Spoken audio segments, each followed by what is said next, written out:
दिल नाउमीद तो नहीं, नाकाम ही तो है, लंबी है गम की शाम लेकिन शाम ही तो है।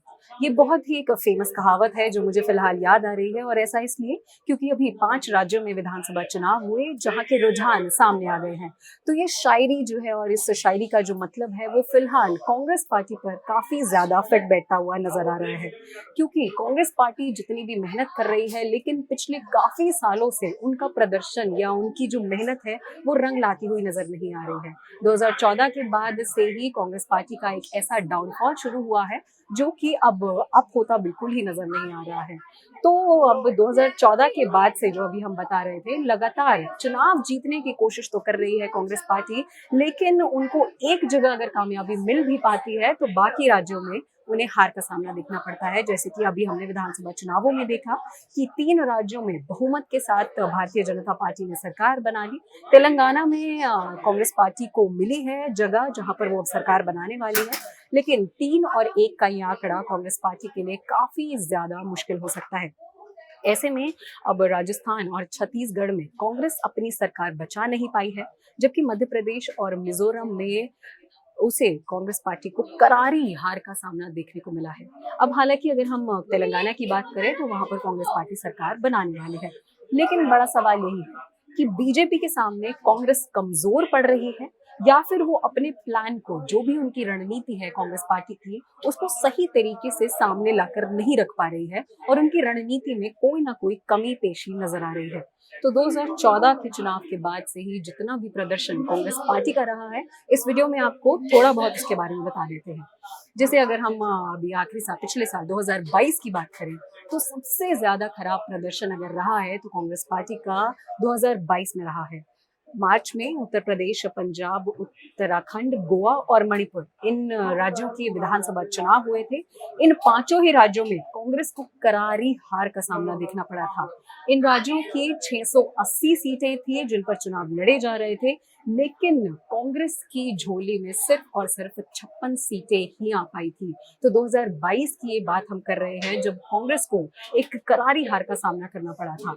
इस चुनाव में कांग्रेस ने अपने सबसे मजबूत जो गढ़ उनका माना जाता था पंजाब, उसे भी आम आदमी पार्टी के सामने खो दिया, और ऐसे ही बाकी राज्यों से भी कांग्रेस पार्टी को सत्ता से बेदखल कर दिया गया।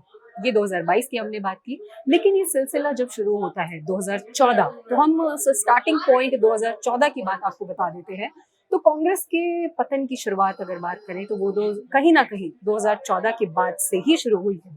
तब कांग्रेस को सिर्फ और सिर्फ 44 सीटों पर जीत हासिल हुई थी, और 2014 के लोकसभा चुनाव के बाद से लेकर अब तक करीब 10 साल होने वाले हैं, और 57 विधानसभा चुनाव इस पूरे कार्यकाल में, इस 10 साल के टाइम पीरियड में हो चुके हैं। लेकिन हैरानी की बात यही है कि 57 विधानसभा चुनाव, लेकिन कांग्रेस की झोली में सिर्फ और सिर्फ 14 विंस, यानी कि 14 जीत। तो ये बहुत ही बड़ा मार्जिन है जिससे कांग्रेस पार्टी 2014 में पीछे रही है, और उसके बाद से अब लगातार पीछे ही नजर आ रही है। अब बात कर लेते हैं 2018 की, लेकिन इनके बीच में जो विधानसभा चुनाव हुए इन सालों में, उनमें भी कांग्रेस का प्रदर्शन ऐसा ही रहा था। 2018 में त्रिपुरा, नागालैंड, मिजोरम और मेघालय, इनमें विधानसभा चुनाव होते हैं। 4 राज्यों में से एक में भी कांग्रेस पार्टी नहीं जीत पाती है, और इसके बाद मई में कर्नाटका के विधानसभा चुनाव हुए।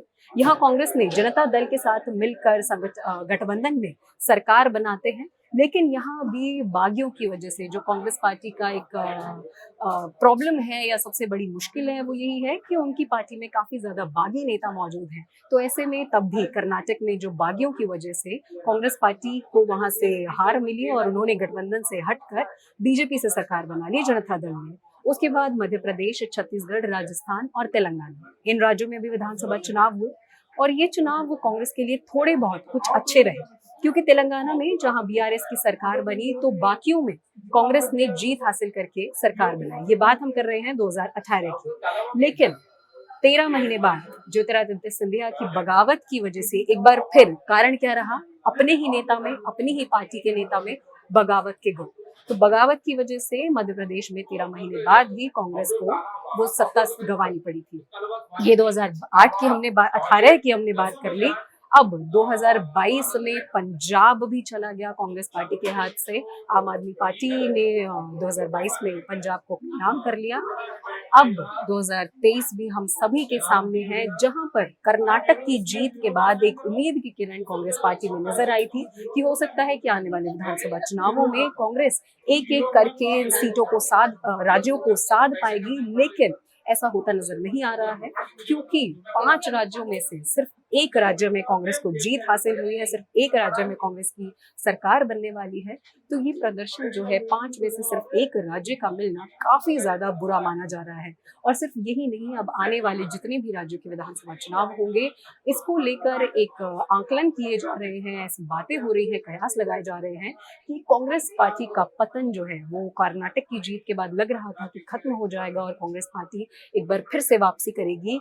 लेकिन इन राज्यों में हार के बाद एक बार फिर से इन सभी बातों पर एक प्रश्न चिन्ह, एक क्वेश्चन मार्क लगा हुआ फिर से नजर आ रहा है। आपको क्या लगता है कि कांग्रेस पार्टी की पतन के पीछे, या फिर जो उनका ग्राफ लगातार गिरता जा रहा है, क्या कारण हो सकते हैं? क्या है वो रणनीति जो कांग्रेस पार्टी को बदलनी चाहिए, या किन चीजों पर अपनी ही पार्टी में कांग्रेस को काम करना चाहिए? वो आप हमें कमेंट करके जरूर बताइएगा। और इस वीडियो को आपने देखा और आपको क्या लगता है वो भी हमें कमेंट करके जरूर बताइएगा।